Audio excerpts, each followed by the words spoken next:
ATN news দেখছেন। Happening পয়েন্টের সাথে আছি আমি তাসফিয়া তামান্না। আজ আমরা কথা বলবো নির্বাচন ব্যবস্থার সংস্কার এই বিষয়টি নিয়ে। কথা বলবো আমিন আল রশিদের সঙ্গে, সাংবাদিক। আপনাকে স্বাগত আমাদের আয়োজনে। ধন্যবাদ। নির্বাচনের ব্যবস্থার সংস্কার এই কথাটা বোধহয় 5 আগস্টের পর থেকে আমরা সব থেকে বেশিবার শুনেছি। এই বিষয়টা নিয়ে একটু কথা বলতে চাই। নতুন নির্বাচন কমিশন গঠিত হলো 2022 সালের আইনে। সেটি নিয়ে কিছুটা বিতর্ক ছিল, আপনি নিজেও এই বিষয়টি বলেছেন কমিটির বৈঠকে। এই বিষয়টা নিয়ে একটু জানতে চাই। আচ্ছা, ধন্যবাদ। 2022 সালে যখন আইনটি হয় তখনই আমরা বলেছিলাম যে এটি ত্রুটিপূর্ণ এবং বৈষম্যমূলক। এই কারণে যে এই আইনে সিইসি এবং নির্বাচন কমিশনার কারা হতে পারবেন তাদের যে যোগ্যতার কথা বলা হয়েছে, তার মধ্যে একটা যোগ্যতা হচ্ছে তাদের বয়স হতে হবে ন্যূনতম 50 বছর। আপনি জানেন যে বাংলাদেশের রাষ্ট্রপতি হতে গেলে 35 বছর যথেষ্ট, প্রধানমন্ত্রী এমপি হতে গেলে 25 বছর। তো রাষ্ট্রপতি হতে যদি 50 বছর বয়স হতে না হয়, আপনার নির্বাচন কমিশনার সিইসি হতে 50 বছর লাগবে কেন? এটি আমাদের কাছে মনে হয়েছে এটি বৈষম্যমূলক। এবং আরও যেসব ক্লজ আছে যে কে বা কারা এই কমিশনার বা সিইসি হতে পারবেন, তাতে আমাদের কাছে বা ব্যক্তিগতভাবে আমি মনে করি যে আমার কাছে মনে হয়েছে এটি সাবেক আমলাদের কে এই পজিশনে বসানোর জন্য একটা উদ্দেশ্য থেকে এই আইনটি করা। ফলে এটি মনে হয়েছে যে এক ধরনের ত্রুটি, এবং এই ত্রুটিটা ওভারকাম করে, অর্থাৎ আইনটি সংশোধন করে নতুন করে যদি আইনটি করা হতো, তারপরে যদি কমিশন গঠন করা হতো তাহলে ভালো হতো। এবং শনিবারে নির্বাচন ব্যবস্থা সংস্কার কমিশনের সঙ্গে সাংবাদিকদের যে মিটিং হলো সেখানে আমি ছিলাম এবং এই কথাটি বলেছি যে একটা কমিশন যে কাজ করছে নির্বাচনী ব্যবস্থার ওভারঅল সংস্কার নিয়ে তারা কথা বলবে বা তারা একটা প্রতিবেদন দিবে নিশ্চয়ই সরকারকে, তাই না? এবং সেই প্রতিবেদনের আলোকে অন্তর্বর্তী সরকার হয়তো কিছু স্টেপ নিবে, আরও কিছু বিষয় থাকবে যেটা পরবর্তী নির্বাচিত সরকার এসে করবে। তাহলে তারা এই যে সংস্কার প্রস্তাবটা দেবে, সেখানে আমার ধারণা যে এই নির্বাচন কমিশনার নিয়োগের যে আইন, এটি সংশোধনের প্রস্তাব তাদের থাকবে। তাহলে এই প্রতিবেদন দেয়া পর্যন্ত সরকার যদি অপেক্ষা করত এবং তার আলোকে একটা অধ্যাদেশ জারি করে এই আইনটিকে একটু হালনাগাদ করে যেসব যেসব জায়গায় আপত্তি আছে বা ত্রুটি আছে বলে মনে করা হয় সেটা সংশোধন করে যদি কমিশনারদের বা এই নতুন কমিশন গঠন করা হতো, বিতর্কের ঊর্ধ্বে থাকতো। আপনি দেখবেন যে গতকালকে কিন্তু একটু ইন্টারাপ্ট করি, জি এই জায়গা থেকে আসলে আরো দেরি করার সুযোগ ছিল কিনা? কারণ 2.5 মাস আগেই কিন্তু আচ্ছা, কাজী হাবিবুল্লাহ ওয়াল এটি খুবই ভালো পদত্যাগ প্রশ্ন, ভালো করেছেন। প্রশ্ন। দেরি করার সুযোগ ছিল কিনা, ধরেন সরকার তো নির্বাচনের রোডম্যাপ ঘোষণা করে নাই। সরকার তো বলে নাই যে আগামী 3 মাস পরে নির্বাচন, তাই না? 4 মাস পরে নির্বাচন বলে নাই। তো যেহেতু এখন পর্যন্ত নির্বাচনের রোডম্যাপ ঘোষণা করা হয় না এবং স্থানীয় সরকার নির্বাচন আগে হবে নাকি আগে জাতীয় সংসদ, কোনো কিছুই পরিষ্কার না। তো যেহেতু রোডম্যাপ ঘোষণা করে নাই, সরকারের সামনে কিন্তু নির্বাচন নিয়ে খুব তাড়া নাই। নির্বাচন নিয়ে তাড়াটা আমরা দেখছি রাজনৈতিক দলের মধ্যে, বিশেষ করে বিএনপির মধ্যে। বিশেষ তারা করে বলছে দ্রুত বিএনপি। নির্বাচন দেন। এখন আজকেও যদি সরকার নির্বাচনের রোডম্যাপ ঘোষণা করে, তাও 6 মাসের আগে নির্বাচন করা নানা কারণে সম্ভব না। সম্ভব নয়। তাহলে আমার যেটা মনে হয় এই সংস্কার কমিশন তারা যদি জানুয়ারিতেও রিপোর্টটা দেয় এবং ফেব্রুয়ারিতে যদি সার্চ কমিটি গঠন করে বা আইনের আলোকে অন্য কোনো পদ্ধতিতে কমিশন গঠন করে, সেই কমিশনের অধীনে কিন্তু নির্বাচন করা সম্ভব। এবং হাবিবুল কমিশন 5 তারিখে সেপ্টেম্বরের পদত্যাগ করলো। তো এরপরে আরও 1 মাস যদি এই কমিশনটা শূন্য থাকতো, কি এমন ক্ষতি হতো আমি জানি না, অনেক বড় ক্ষতি হয়ে যেত আমার সেটা মনে হয় না। কারণ এই মুহূর্তে সরকারের সামনে বা কমিশনের সামনে কিন্তু কোনো স্থানীয় সরকার বা জাতীয় নির্বাচনের লক্ষ্য নাই, মানে ডেডলাইন নাই। ফলে এটা আমার মনে হয় না খুব অসুবিধা হতো। আপনি আপনার কথার সূত্র ধরেই বলে আপনি বলছিলেন যে বিএনপির একটা তাড়া রয়েছে দ্রুত নির্বাচন দেওয়ার। আবার তত্ত্বাবধায়ক সরকার, এখন অন্তর্বর্তীকালীন সরকার, তারা বলছেন যে আগে নির্বাচনটা সংস্কার। আগে সংস্কার। সেই ক্ষেত্রে এই যে একটা ক্ল্যাশ, এই সংঘাত, এইটা আসলে নিরসনের কোনো উপায় আছে কিনা? আজকে আপনি খেয়াল করবেন সমস্ত টেলিভিশন চ্যানেলের, এখন আপনি যদি খোলেন, যে ঢাকার বিভিন্ন জায়গায় কিন্তু শিক্ষার্থীদের মারামারি হচ্ছে, গতকাল থেকে শুরু হয়েছে এটা। এবং কালকে যে অদ্ভুত ঘটনাটা ঘটলো সব টেলিভিশনে আমরা দেখলাম, এবং বড় সেই খবর। প্রতিবাদে আজকেও আজকে বিক্ষোভ বিক্ষোভ হচ্ছে হচ্ছে এবং এবং সেই বিক্ষোভের মাত্রাটা আজকে কিন্তু আরো অনেক জোরালো বেড়েছে। হয়েছে। তাহলে এখন দেখেন যে হাজার হাজার ছাত্র ঘোষণা দিয়ে একটা মেডিকেল কলেজ ভেঙে ফেললো, আবার তারা আরেকটা কলেজ ভেঙে ফেললো। আজকে আবার সেই ঢাকা বিশ্ববিদ্যালয়ের অধিভুক্ত 7টি কলেজের শিক্ষার্থীরা পাল্টা কর্মসূচি দিল। সেই অবস্থায় সংঘাত এড়াতে ঢাকা কলেজ আজ কিন্তু বন্ধ ঘোষণা করা হলো। তার মানে দেখেন যে একটা মব চলছে। আমি আপনার অফিসে আসতে আসতে প্রথম আলো অফিসের পাশ থেকে এলাম, আপনাদের পাশেই প্রথম আলো। প্রথম আলো অফিসের নিচে দেখলাম বিপুল পরিমাণ পুলিশ এবং আর্মি। একটা স্বাধীন দেশে একটা পত্রিকার অফিস, যে পত্রিকাটি বাংলাদেশের সবচেয়ে জনপ্রিয়, সবচেয়ে মানে গ্রহণযোগ্য পত্রিকা বলা হয়, তাই না? সেই পত্রিকাটি সুরক্ষার জন্য বিপুল আর্মি পুলিশ ডিপ্লয় করতে হলো, কারণ গতকাল রাতে এখানে একটা বড় ঘটনা ঘটেছে। তাহলে আপনি দেখেন সারা দেশে মব কিন্তু বন্ধ হয়নি। 5ই আগস্টের পরে যে মাজার ভাঙা, এবং কয়েকদিন আগেই নারায়ণগঞ্জে যে ঘটনাটা ঘটলো, যে তৌহিদি জনতার ব্যানারে আন্দোলন হলো, পুলিশ বা আইনশৃঙ্খলা বাহিনী তারা একটা লালনের সাধুসঙ্গ বন্ধ করে দিল। তার মানে কিছু লোক একটা দাবি নিয়ে নেমে গেল আর আপনি স্যারেন্ডার করে দিলেন। একইভাবে কিন্তু ছাত্রদের এই আন্দোলন বলেন, প্রথম আলো ভাঙতে যারা এলো, ডেইলি স্টার, তার আগে ডেইলি স্টারের সামনে তারা নামাজ পড়লো, সেখানে গরু জবাই করবে, ডেইলি স্টারকে তারা সাইনবোর্ড লিখিত দিল্লি স্টার, একটা ম্যাসাকার অবস্থা সারা দেশে। তো এরকম এক আপনার পাশেই কারওয়ান বাজার, আমি কারওয়ান বাজার থেকে রেগুলার বাজার করি। কারওয়ান বাজারে বাংলাদেশের সবচেয়ে কম মানে সস্তায় পণ্য পাওয়া যায়, এখানে এসেও লোকজন কিন্তু স্বস্তিতে নাই। তার মানে দেখেন, নিত্যপণ্য সরকারের নিয়ন্ত্রণে নাই, বাজার নিয়ন্ত্রণে নাই, এই মবকে নিয়ন্ত্রণ করা যাচ্ছে না, অনেকগুলো ক্রাইসিস কিন্তু সরকারকে মোকাবেলা করতেছে। এই পার্সপেক্টিভে কিন্তু বিএনপি বলছে যে সরকার যেহেতু সামলাতে পারছে না বলে তাদের কাছে মনে হচ্ছে, ফলে তারা মনে করে যে নির্বাচনটা দ্রুত হলে একটা রাজনৈতিক সরকার যখন ক্ষমতায় আসবে, পলিটিক্যাল প্রসেসের মধ্যে ঢুকে গেলে সমস্যাগুলো সংকট নিরসন করা সহজ। আইনশৃঙ্খলা বাহিনী, বিশেষ করে পুলিশ কিন্তু এখন পর্যন্ত অ্যাক্টিভ না বলে অভিযোগ আছে। মাঠ প্রশাসন এখন পর্যন্ত ওই অর্থে খুব অ্যাক্টিভলি রোল প্লে করছে কিনা এটা নিয়ে প্রশ্ন আছে। এরকম বাস্তবতায় বিএনপি বলছে যে নির্বাচনটা দ্রুত হলে ভালো, এবং তারেক কিন্তু রহমান এই রকম কালকেই পরিস্থিতির মধ্যে কি আসলে সংস্কার করা সম্ভব কিনা? এই যে সংস্কার করা প্রতিদিন খুব যদি কঠিন, রাস্তায় খুব এত কঠিন। বিক্ষোভ বা এই যে আসলে একটা অরাজকতা, এটার মধ্য থেকে কি আসলে সংস্কার করা সম্ভব প্রশ্ন কিনা? সেটাই যে আপনি আসলে কি সংস্কার করতে চান, সংস্কার বলতে আপনি কি বোঝেন। এখন যদি একজন সাধারণ মানুষ হিসেবে আমাকে যদি বলেন যে আপনার কাছে সংস্কারটা কি, আমি সহজ ভাষায় সংস্কারটা বুঝি বাজার সংস্কার করেন, অর্থাৎ বাজারে সিন্ডিকেট থাকবে না, আপনার এখানে অতিরিক্ত মুনাফা দোকানদাররা করতে পারবে না, এরকম একটা বাজার ব্যবস্থা আপনি গড়ে তোলেন। পণ্যের যে চেইন, কুড়িগ্রাম থেকে যে পটলটা ঢাকা কারওয়ান বাজারে আসবে, এই মাঝখানে যে চেইনটা, এখানে কোনো দুর্বৃত্তায়ন থাকবে না, চাঁদাবাজি থাকবে না, কোনো ঝামেলা থাকবে না, এইটা একটা সংস্কার। আমাকে যদি বলেন নির্বাচনী সংস্কার, আমি আমার পছন্দের প্রার্থীকে ভোট দিতে চাই, আমি নিরাপদে নির্বিঘ্নে ভোট কেন্দ্রে যেতে চাই, ভোট দিয়ে নিরাপদে বাসায় ফিরতে চাই, এবং আমি চাই যে যে ভোটের ফলাফলটা ঘোষণা করা হলো সেটি নিরপেক্ষ এবং সেখানে এবং আনবায়াসড। তারপরে নির্বাচনের আর এই রেসটা নিয়ে আর কোনো দলাদলি রাইট, হবে না বা সংস্কার বললে যুদ্ধ সাধারণ মানুষ হবে না। মোটা থেকে এগুলোই বোঝে। সে এখন ধরেন মানুষের মধ্যে একটা ইনসিকিউরিটি ফিলিং সারা দেশেই। এই যে একজন সিনিয়র সাংবাদিক সকালে তার ফেসবুক পোস্ট দেখলাম যে উনি ধানমন্ডি থেকে মহাখালী যাবেন, ফেসবুক পোস্ট দিয়েছেন যে আচ্ছা ধানমন্ডি থেকে মহাখালী যাবো, রাস্তার কি অবস্থা। অর্থাৎ আপনি এখন এখান থেকে মিরপুরে যাবেন, মতিঝিলে যাবেন, আপনার মধ্যে একটা আতঙ্ক কাজ করে যে আপনি ঠিকমতো পৌঁছতে পারবেন কিনা, রাস্তায় কোনো ধরনের কোনো না কোনো অটোরিকশার চালকরা রাস্তায়, এখন ছাত্ররা রাস্তায়, এই যে একটা মব চলছে, ফলে এর মধ্যে যে কোনো সংস্কার করা খুব কঠিন। কিন্তু অন্তর্বর্তী সরকারের লিমিটেশনটা হচ্ছে এই, তাদের তো পলিটিক্যাল কমিটমেন্ট নাই, এবং এইখানে যে 21 জন 22 জন 25 জন লোক যারা আছেন, ওনারা তো কেউ তো ওই অর্থে পলিটিক্যাল মানুষ না। ফলে পলিটিক্যাল পার্টি যত সহজে ক্রাইসিস ম্যানেজ করতে পারে, নন পলিটিক্যাল লোকের পক্ষে কিন্তু ক্রাইসিস ম্যানেজ করা মানে কঠিন। তো এই কারণেই বিএনপি বা অন্যান্য রাজনৈতিক দল কিন্তু বলছে দ্রুত নির্বাচনটা হলে ভালো, কিন্তু দ্রুতটা মানে কত, এখন 3 মাসের মধ্যে নির্বাচন, এটা আবার আমার কাছে মনে হয় অসম্ভব। কারণ যেই একটা গণ অভ্যুত্থান হয়েছে 5ই আগস্টে, যে ঘটনাটা ঘটলো বাংলাদেশে, একটা ম্যাসাকার অবস্থা, তো এই যে ভেঙে চুরে গেল, এই ভাঙাচোরার মধ্যে আপনি যদি হুট করে একটা নির্বাচন দিয়ে দেন, তাহলেও কিন্তু আপনি মাঠ পর্যায়ে প্রপার প্রিজাইডিং অফিসার পাবেন না। রিটার্নিং অফিসার হিসেবে যে ডিসিদেরকে, সেই ডিসিদের মাঠ প্রশাসন নিয়ে এখনো যেটা বলছিলাম যে তারা কতটা অ্যাক্টিভ, ফলে আপনি যদি আগামী 3 মাস পরে নির্বাচন দিতে চান, সেটাও কেমন নির্বাচন হবে সেটা নিয়ে প্রশ্ন আছে। ফলে অনেকগুলো সংকট, মানে সংস্কার খুব কঠিন। যে 10টি সংস্কার কমিশন হয়েছে, এদের মধ্যে 3টি সংস্কার কমিশন সবচেয়ে বেশি গুরুত্বপূর্ণ আমার কাছে মনে হয়। ধরেন নির্বাচন ব্যবস্থা সংস্কার কমিশন, সংবিধান সংস্কার কমিশন, স্থানীয় সরকার, এই 3টা আবার ক্লোজ রিলেটেড।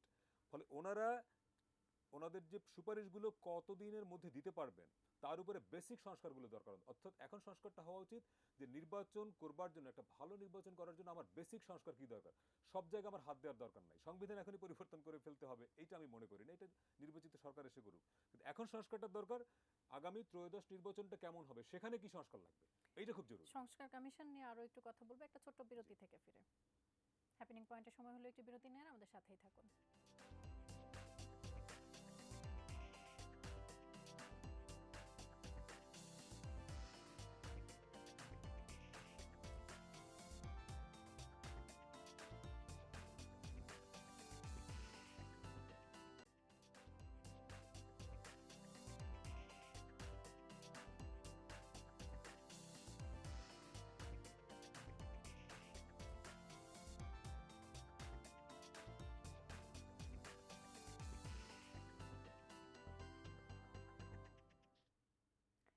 বিরতির পর আবারও স্বাগত হ্যাপেনিং পয়েন্টের সাথে থাকার জন্য ধন্যবাদ সবাইকে। কথা বলছিলাম নির্বাচন ব্যবস্থার সংস্কার নিয়ে, কথা বলছিলাম আমিনা রশিদের সঙ্গে, সাংবাদিক।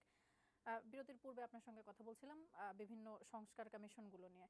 এরই মধ্যে সরকার অনেকগুলো সংস্কার কমিশন গঠন করেছে। এর মধ্যে কিছু গুরুত্বপূর্ণ যেগুলোর কাজ আগে করা প্রয়োজন, এই সবকিছু নিয়ে আরো একটু কথা বলতে চাই। আচ্ছা, 10টি সংস্কার কমিশনের মধ্যে আমি বলছিলাম যে 3টি আমার কাছে মনে হয়েছে এই সময়ে সবচেয়ে বেশি জরুরি। এক নম্বর হচ্ছে নির্বাচন ব্যবস্থা সংস্কার কমিশন। এটা কেন জরুরি? কারণ আমরা দেখেছি যে যেই অভ্যুত্থানটা হলো, কারণটা কি? যদি আপনি 10টা কারণ বলেন, তার মধ্যে প্রধানতম কারণ হচ্ছে বাংলাদেশের মানুষের যে ভোটের অধিকারটা ছিল, যে ভোটিং ব্যবস্থাটা ছিল, সেটি ধ্বংস হয়ে গেল। মানুষের মধ্যে ক্ষোভ ছিল যে আমি ভোট দিতে পারি না। সংবিধান আপনাকে বলছে আপনি প্রজাতন্ত্রের মালিক। তো প্রজাতন্ত্রের মালিক কিভাবে?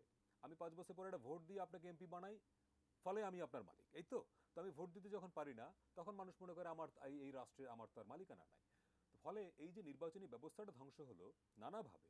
ধরেন একটা নির্বাচনে আমরা দেখলাম যে 153 জন এমপি বিনা প্রতিদ্বন্দ্বিতায় নির্বাচিত হয়ে গেলেন। ফলে এখানে সংস্কার লাগবে যে বিনা প্রতিদ্বন্দ্বিতায় এই কেউ বিষয়টা নির্বাচিত নিয়ে হতে জানতে পারবে না। চাচ্ছিলাম যে ডামি প্রার্থী এবং বিনা দামি প্রার্থী বিনা প্রতিদ্বন্দ্বিতায়। প্রতিদ্বন্দ্বী, এটা চিরতরে বন্ধ করতে হবে। এবং এটা বন্ধ করবার জন্য এই কমিশন যারা কাজ করছে, নির্বাচনী ব্যবস্থা সংস্কার কমিশন, তারা কাজ করছে। তাদের কিছু স্পেসিফিক সুপারিশ তারা দেবেন বলে আমি জানি, শুনেছি। তো ফলে তার মধ্যে এটি থাকার সম্ভাবনা এটি রয়েছে থাকবে কিনা? বলে আমি মোটামুটি দায়িত্ব নিয়ে বলছি, এগুলো থাকবে। এবং আরেকটা বড় বিষয় যে আপনি ধরেন এই আসনে, ঢাকা ধরেন 10 আসনে ভোটার হচ্ছে 2 লাখ, ভোট দিল 10,000 মানুষ। এখন 10,000 মানুষ ভোট দিলে তার মধ্যে আপনি ভোট পেলেন 4,000, 4,000 ভোট পেয়ে আপনি এমপি হলেন। এটা কিন্তু সংবিধান আইন অনুযায়ী সিদ্ধ, আপনাকে আদালতে চ্যালেঞ্জ করা যাবে না।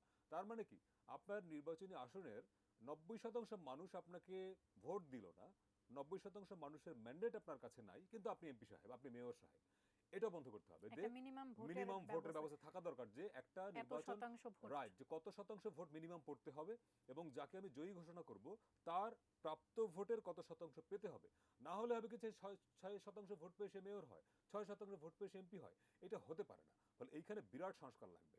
এবং ওই জন্য বলছি যে নির্বাচন এই ব্যবস্থা যে না সংস্কার। ভোটগুলো, বা আপনি যে না ভোট, বলছিলেন যে 10,000 মানুষ থাকলে 4,000 মানুষ ভোট দিচ্ছে, না 10,000 4,000 ভোট দিচ্ছে না, আরো কম দিচ্ছে। আরো কম দিচ্ছে, এই যে নির্বাচনে ভোট বিমুখিতা, হ্যাঁ, এইটা আসলে মানুষের ফিরিয়ে আনার জন্য নির্বাচন সংস্কার কমিশন আসলে কোনো কাজ করবে কিনা? করবে, তারা করছে, আমি যতদূর জানি করছে। এবং এটি কেন করছে, এই কমিশনে যারা আছেন তার মধ্যে 3জন মানুষ তো অনেক বছর ধরে এগুলো নিয়ে কাজ করছেন। এই কমিশনের যিনি চেয়ারম্যান, বদিউল আলম মজুমদার, ডক্টর আব্দুল আলিম এবং জেসপিন টুলি, নির্বাচন কমিশনের খুব ডাকসাইটি অফিসার। আমরা যখন মাঠের রিপোর্টার তখন আপা ছিলেন ওখানে।